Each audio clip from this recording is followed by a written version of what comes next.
ایسی نماز جسے آپ ادا کر کے جو دعا مانگیں گے قبول ہوگی، آپ سے شیئر کر رہا ہوں، آپ چاہیں تو فائدہ اٹھا سکتے ہیں۔ بسم اللہ الرحمن الرحیم۔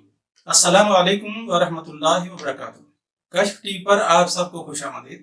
میں ہوں اکرام صدیقی۔ انسان تو ہمیشہ کا محتاج ہے اور غنی صرف اللہ تعالیٰ کی ذات ہے۔ انسان کو کبھی کوئی حاجت ستاتی ہے اور کبھی کوئی ضرورت اسے پریشان کرتی ہے۔ اسے محتاج پیدا کیا گیا ہے۔ ساری زندگی اسے کوئی نہ کوئی ضرورت، کوئی نہ کوئی محتاجی رہتی ہی ہے۔ زندگی کے آغاز اور زندگی کے آخری حصے میں بھی وہ کسی نہ کسی طرح محتاج ہی ہوتا ہے۔ سورہ یاسین کی ایک آیت کا مفہوم ہے، اور جس کو ہم طویل عمر دیتے ہیں اسے خلقت میں عمدہ کر دیتے ہیں۔ تو کیا یہ سمجھتے نہیں؟ کسی بھی حاجت کو پورا کرنے کے لیے صلاۃ کن فیکون کس طرح ادا کی جاتی ہے، آج کی ویڈیو میں اس موضوع پر بات ہوگی۔ بندے کی سب سے بڑی خوش قسمتی یہ ہے کہ وہ اپنی کسی بھی حاجت کے لیے اپنے حقیقی آقا و مالک اپنے رب ہی کو پکارے، اسی کے سامنے اپنی ہر ضرورت کو رکھے، اسی سے مدد چاہے، ساری امیدیں اسی سے وابستہ رکھے۔ پھر دیکھیے گا کہ اللہ تعالیٰ کس طرح اپنے بندوں پر نعمتیں اور خوشیاں نشاور کرتا ہے۔ میرے بھائی، میرے دوست، اللہ غنی ہے، اس کے ہاں کسی چیز کی کمی نہیں۔ ہمارے مانگنے میں کوئی فرق ہو سکتا ہے، اسے دینے میں کوئی آر نہیں۔ سب سے امیدیں توڑ کر صرف اپنے رب سے رجوع کیا جائے تو جواب ضرور آتا ہے۔ ایک چھوٹا سا حقیقی واقعہ سن لیجئے، پھر اس کے بعد میں ایک سوال آپ کے سامنے رکھوں گا۔ حیدرآباد میں ایک شخص تھا، پڑھا لکھا بس اتنا تھا کہ اردو پڑھ لیتا تھا۔ مسلمان ہونے کے باوجود وہ اپنے مذہب سے کوئی بہت زیادہ واقف نہیں تھا۔ برائے نام مسلمان تھا اور وہ کباڑ کا کام کرتا تھا۔ شہر بھر سے پرانا سامان اور ردی اٹھاتا، اسے شام کو بیچ کر جو ملتا اسی سے اس کی گزر اوقات ہوتی۔ ایک روز اس نے کہیں سے ردی اٹھائی اور اس ردی میں اسے کسی کتاب کا ایک ورق ملا جس پر لکشمی دیوی کی تذکیر کا عمل لکھا ہوا تھا۔ عجیب سی عبارت تھی۔ اس نے لکشمی دیوی کا نام تو کہیں سے سن رکھا تھا کہ یہ ہندو عقیدے کے مطابق دولت کی دیوی ہے، اور جسے یہ مل جاتی ہے اس کے پاس دھن دولت کی ریل پیل ہو جاتی ہے۔ اس نے پہلے عبارت کو پڑھا اور پھر بار بار دہرانا شروع کر دیا۔ حیرت انگیز طور پر وہ عبارت اس کی زبان پر جاری ہو گئی اور پھر چند دن بعد وہ عبارت اس کے سینے میں بھی چلنے لگی۔ وہ شخص جوان تھا، شادی شدہ تھا، بچے ابھی نہیں تھے، میاں بیوی تھوڑے میں خوش تھے، دن پرسکون طریقے سے گزر رہے تھے، لیکن اس عمل کے بعد ان دونوں میاں بیوی میں جھگڑا رہنے لگا، اور پھر ایک دن اس کی بیوی روٹھ کر اپنے میکے چلی گئی۔ اس رات وہ سویا تو خواب میں ایک نہایت حسین اور دلکش عورت زیورات سے لدی پندی اس کے خواب میں آئی۔ بولی کہ میں لکشمی دیوی ہوں، تم نے مجھے پکارا اور میں آ گئی۔ پہلی بار خواب میں اس لیے آئی ہوں تاکہ تم مجھ سے مانوس ہو جاؤ۔ تمہاری بیوی کو میں نے ہی میکے بھیجا ہے، اب وہ نہیں آئے گی۔ آج سے میں ہی تمہاری بیوی ہوں، اور آج کے بعد گائے کا گوشت نہ کھانا۔ اور پھر وہ حالت بیداری میں بھی اس گھر کے اندر اسے ملنے لگی۔ اس دن کے بعد اس کی جیبیں پیسوں سے بھری رہنے لگیں۔ وہ اچھا کھانے پینے لگا، اچھا لباس پہننے لگا اور ایک خوابناک سی زندگی گزارنے لگا۔ ایک دن وہ گھر سے باہر تھا، باہر اس نے کسی ریسٹورانٹ سے کھانا کھایا اور واپس رکشے میں گھر آ رہا تھا کہ ایک پل پر سے رکشہ نیچے گر گیا۔ اسی وقت وہ دیوی ظاہر ہوئی اور اسے ڈانٹ کر بولی کہ میں نے تمہیں منع کیا تھا کہ گائے کا گوشت نہ کھانا، لیکن آج تم نے ریسٹورانٹ میں گائے کا گوشت کھا لیا، لہٰذا آج سے میری تمہاری راہیں جدا، آج کے بعد مجھے کبھی نہ بلانا۔ اب ایک جنون سا سوال ہے کہ دیوی اور شیطان کو پکارنے سے وہ آ سکتے ہیں تو رحمان کو پکارنے سے رحمان کیوں نہیں آ سکتا؟ میرے بھائی، میرے دوست، یہی تو شیطان کا سب سے بڑا ہتھ کنڈا ہے کہ وہ بندوں کو اپنے رب سے نا امید بدگمان کر دے، اس کی امید چھین لے۔ کتنے ہی لوگ اس شیطانی چال میں پھنس کر برباد ہو چکے ہیں۔ آپ دیکھتے نہیں، گلی گلی محلے محلے ایسے لوگوں کی بھرمار ہے جو من پسند شادی، محبوب قدموں میں اور طرح طرح کی کامیابیوں کے جھانسے دیتے ہیں اور لوگوں کا ایمان اور ان کا مال لوٹتے ہیں۔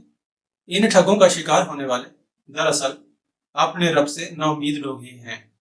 میرے بھائی، میں نہ تو کوئی ڈاکٹر یا حکیم ہوں کہ سچ بولنے سے مریضوں اور گاہکوں کی کمی ہو جائے گی، اور نہ میں کوئی مولوی یا پیر ہوں کہ حق بات بتانے سے چندے اور نذرانے بند ہو جائیں گے۔ حق بات کہنا فرض سمجھتا ہوں، سو اپنی سی کوشش کر رہا ہوں۔ کسی بھی دعا کے قبول نہ ہونے میں 3 چیزیں یا ان میں سے کوئی ایک رکاوٹ ہو سکتی ہے۔ نمبر 1، حقوق اللہ کی عدم ادائی۔ نمبر 2، حقوق العباد کی عدم ادائی۔ اور نمبر 3، رزق حلال نہ کھانا۔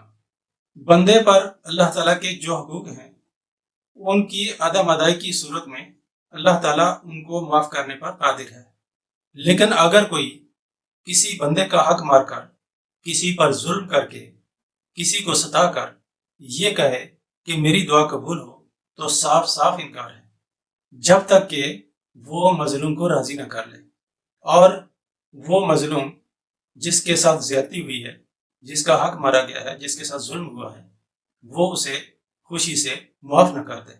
رزق حلال کی اہمیت اس سے زیادہ کیا ہو سکتی ہے کہ اسی کی برکت سے نسلیں سنورتی ہیں اور دوسری صورت میں برباد ہوتی ہیں۔ اور 100 باتوں کی ایک بات، فریاد کی کوئی زبان نہیں ہوتی، یہ دل سے نکلتی ہے اور سیدھی جا کر عرش سے ٹکراتی ہے۔ اندرون سندھ کے ایک ہندو کا واقعہ ہے کہ اس کی زمین پر کسی وڈیرے نے قبضہ کر لیا۔ اس ہندو کے پاس گزر اوقات کے لیے وہی زمین وسیلہ تھی جو ایک ظالم وڈیرے نے ہتھیا لی تھی۔ اب پولیس کچہری سب وڈیرے کے ساتھ، اس غریب کی کسی نے نہ سنی۔ جب ہر طرف سے اسے ٹھکرا دیا گیا تو اسے اپنا بھگوان یاد آیا۔ یہ تو آپ جانتے ہیں نا کہ ہندو رب کو بھگوان کہتے ہیں۔ وہ مندر چلا گیا اور اپنے حق میں فیصلہ کرا کر ہی باہر نکلا۔ ہوا یہ کہ وڈیرے کے پیٹ میں اچانک شدید درد اٹھا اور اس کے گھر والے اسے لیے مختلف ڈاکٹروں اور اسپتالوں میں پھرتے رہے، لیکن ڈاکٹروں کی سمجھ میں بھی نہیں آ رہا تھا کہ آخر درد کی وجہ کیا ہے۔ اسے خود خیال آیا یا کسی نے سجایا تو اس نے اپنے ملازمین کو بھیجا کہ وہ ہندو جس کی زمین پر میں نے قبضہ کیا ہے اسے بلا کر لاؤ۔ اس وڈیرے کے ملازمین اسے ڈھونڈتے ہوئے مندر پہنچے اور اسے ساتھ لے کر وڈیرے کے پاس لے گئے۔ وڈیرے نے معافی مانگی اور اسے زمین کا وہ ٹکڑا واپس کر دیا۔ جو ہی اس غریب ہندو کو اس کا حق ملا، اس نے وڈیرے کو معاف کر دیا اور اسی وقت اس کے پیٹ کا درد جاتا رہا۔ صلاۃ کن فیکون کی کامیابی کے لیے اللہ تعالیٰ کے دربار میں حاضر ہونے سے پہلے یہ چند گزارشات بہت ضروری تھیں، لہذا اسے وقت کا ضیاع نہیں سمجھیے گا۔ ظاہری اور باطنی پاکیزگی کے ساتھ آئیے، انشاءاللہ آپ اپنے رب سے جو مانگیں گے وہ صلاۃ کن فیکون کی برکت سے آپ کو ملے گا۔ تو آئیے طریقہ سمجھ لیجیے۔ جمعرات کا دن گزرنے کے بعد جو رات ہوتی ہے وہ جمعے کی رات ہوتی ہے۔ عشاء کی نماز کے بعد سے لے کر فجر کی اذان سے پہلے تک کوئی سا بھی وقت اپنی سہولت سے مقرر کر لیجیے۔ ایسا وقت جس میں تنہائی اور فراغت میسر ہو، علیحدہ کمرہ ہو تو اور بھی اچھا ہے۔ نہا دھو کر صاف لباس پہنیے اور 4 رکعت صلاۃ حاجت کی نیت کر لیجیے۔ پہلی رکعت میں سورہ فاتحہ کے بعد وفوض امری الی اللہ 100 بار پڑھیں۔ دوسری رکعت میں سورہ فاتحہ کے بعد الا الی اللہ تسیر الامور 100 بار پڑھیں۔ تیسری رکعت میں سورہ فاتحہ کے بعد نصر من اللہ و فتح قریب 100 بار پڑھیں۔ چوتھی رکعت میں سورہ فاتحہ کے بعد انا فتحنا لک فتحا مبینا 100 بار پڑھیں۔ اب نماز پوری کرنے کے بعد سلام پھیریں اور 100 بار غفرانک ربنا و الیک المصیر پڑھیں۔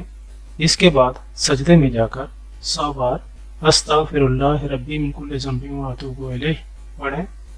اس کے بعد سجدے ہی میں اپنے مقصد کے لیے سراپا فقیر بن کر دعا کریں، تہیہ کر لیں کہ جو مانگا ہے لے کر ہی اٹھنا ہے۔ دل میں دعا کی قبولیت کا اطمینان پیدا ہونے تک مانگتے رہیں۔ جو ہی سجدے سے سر اٹھائیں گے اللہ تعالیٰ حاجت پوری فرما دیں گے انشاءاللہ۔ اس ویڈیو کی برکت سے اگر آپ کو کوئی کامیابی ملے، آپ کی کوئی حاجت پوری ہو، تو کمنٹس میں ضرور بتائیے گا تاکہ لوگوں کا اللہ تعالیٰ کی ذات پر یقین بڑھے۔ ویڈیو اچھی لگی ہو تو پلیز چینل کو سبسکرائب کر لیجئے، اسے صدقہ سمجھ کر اپنے دوستوں اور عزیزوں میں بھی شیئر کیجئے تاکہ یہ کسی نہ کسی ضرورت مند تک پہنچ جائے کہ بھلائی کی بات کو دوسروں تک پہنچانا بھی نیکی ہے۔ خالق خدا کے لیے آسانیاں پیدا کیجئے اللہ کریم آپ کو قدم قدم پر آسانیاں عطا فرمائیں گے۔